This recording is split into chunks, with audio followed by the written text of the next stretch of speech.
How to turn your art into an NFT. Hey there guys, and welcome back to the channel. In today's video, I'm going to show you how to mint your first art. I'm going to take you with me. I've already minted a couple of arts myself. I'm also going to be explaining what's the best platform for you to mint your first art, the type of art for you to do, or in general, potentially where you can get it in. But first, if you're not yet familiar with what NFTs are, well, NFT stands for non-fungible tokens. And they're basically cryptographic assets on blockchain with unique identification codes and metadata that distinguish them from each other. Unlike cryptocurrencies, they cannot be traded or exchanged at equivalency. This differs from fungible tokens like cryptocurrencies, which are identical to each other, therefore they can be used as a medium for commercial transactions. And just like Bitcoin, NFTs also contain ownership details for easy identification and transfer between token holders. Owners can also add metadata or attributes pertaining to the asset in NFTs. For example, tokens for sending coffee beans can be classified as fair trade, or artists can sign their digital artwork with their own signature in the metadata. And with this, you can see that NFTs are an evolution over the relatively simple concept of cryptocurrencies. So let's say you just finished your first artwork, or you already have a set of artwork, or you want to mint and don't know how to or where to start. I'm here to help you out with that. So first things first, you need a digital wallet. In order to send your money or even receive money after you get your first sale or to do anything, basically you need to have a digital wallet. Now there are plenty of options when it comes to tokens or the type of cryptocurrency that you want to add to your digital wallet, but the most popular and most used one is Ethereum. So I highly suggest that you have at least some Ethereum to start with, and most platforms only accept Ethereum when it comes to minting your art. It's actually pretty easy to set up your wallet.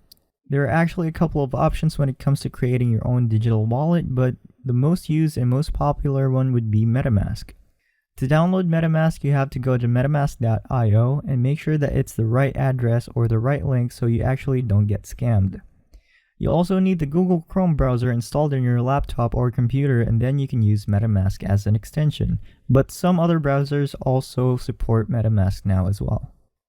So to mint your first art, it could be really confusing at first. We have plenty of options for platforms, as some of them are actually pretty difficult to get into, such as Super Rare, Maker's Place, Nifty Gateway, and Foundation. To actually get into one of these platforms, you have to fill up forms and submit it, and it would take weeks or even a month to get a response. And in my case, I'm desperately waiting for the first 3 websites I mentioned.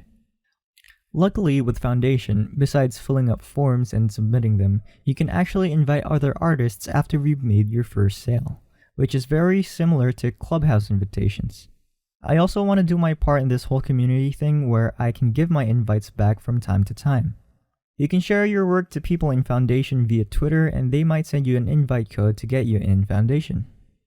But the bright side is there are also platforms that you can easily get in, such as OpenSea, Rarible, and Mintable, and some other platforms. So you can actually mint your first artwork without waiting in line. Now here it could get a bit tricky, and you have to keep one thing in mind in order to mint your art in the Ethereum network. You have to pay gas fees. But wait, what are gas fees?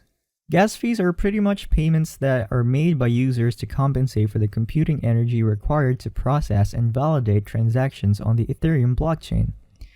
It also refers to the gas limit, the maximum amount of gas or energy that you're willing to spend on a particular transaction.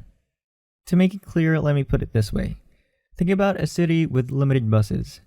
There's a waiting list for all these people to get in these buses. The metaphor here is that the buses are basically transactions, the amount of transactions that are happening at a particular moment. So you, as a passenger, need to pay in order to get on one of these buses.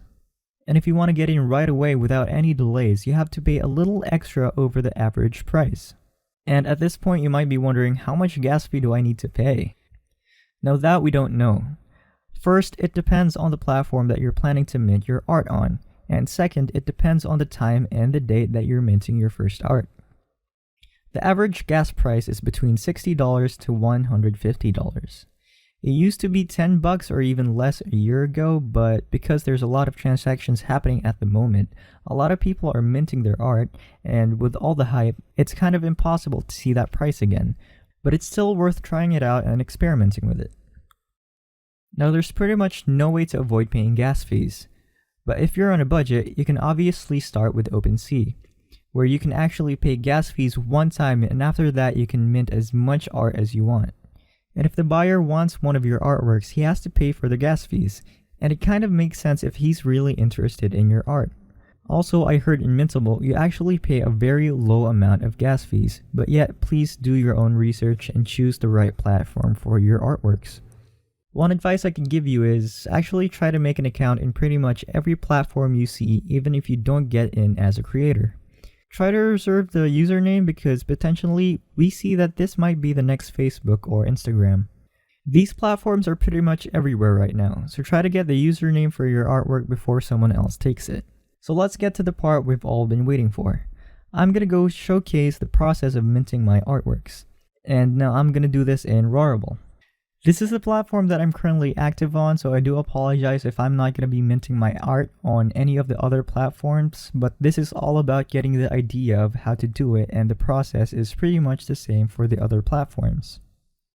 First, we have to click on Create. We can have two options, which are single and multiple. Single is for you if you want to have one edition of your artwork, and that would be more valuable. And multiple is for you if you want more than one edition. So let's go with single. You'll be redirected to a page where you can upload a file and an option if you'd like to sell it. And this is in case if you just want to mint and not actually sell it yet. You'll have to uncheck it, but I don't think that you would want to do that. Here we have the instant sale price, if you'd like to value your artwork without any auctioning or without anyone bidding on it. Make sure to check unlock once purchase if you have something to offer like a print or high resolution photo. After that, we have the name and the description. Then we have the royalties, which is the commissions you set for your secondary sale. So you can go up to 30% or even more, but I usually go with 10% or 15%. Lastly, we have the properties, which is optional, and that's it. You click on create item, you mint it, but in my case, I'm not going to do it because I've already spent a lot today. The process is pretty much the same for multiple. You just have to add how many editions you want to sell here on the number of copies. And on that note, we've reached the end of the video. If you enjoyed or found this video helpful, go ahead and leave a like and maybe even a comment down below about what you think. We have a lot more videos coming up, so make sure to subscribe so you don't miss any of our posts. Again, thank you guys so much for watching, and we'll see you in the next one. Cheers.